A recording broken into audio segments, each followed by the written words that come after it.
Okay, the show is about a very crusty, feisty mountain woman, Ivy Rowe, and it's her whole life. And she is sensuous. Her life has been, we almost called it living on love. But we did use Ivy Rowe as the main character. Actually, Fair and Tender Ladies is a Scottish ballad that Lee liked a lot because it's just the life of one crusty mountain woman.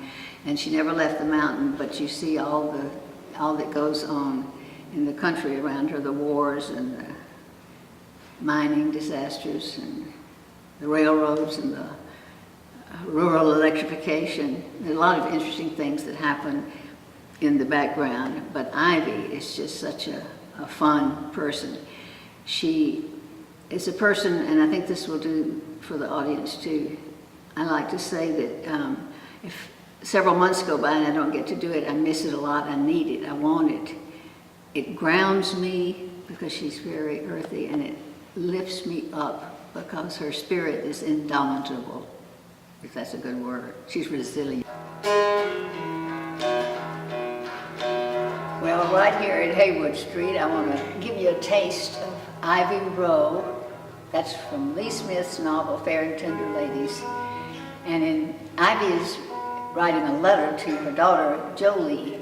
She's mentioning some other family members, but mainly it's about the grandson, who maybe is in a little trouble now.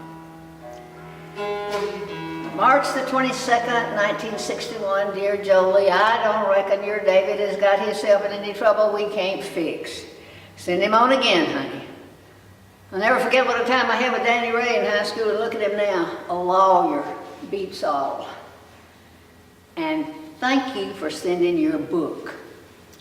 It was pretty good, although I do think you could have used more of a love interest. And you might want to put in a little more plot next time too, because there is an awful lot that does happen in this world, if you ask me. Molly is teaching twirling at the charm school in Richlands and how to walk part-time. She's got one of those little round hats like Jackie Kennedy wears. What do you think of Jackie Kennedy? I think she's too thin and bow-legged. And Molly is on birth control pills. Those are the greatest things since drip dry. You ought to get yourself some, Jolie, just in case. You can't ever tell when a love interest might come along.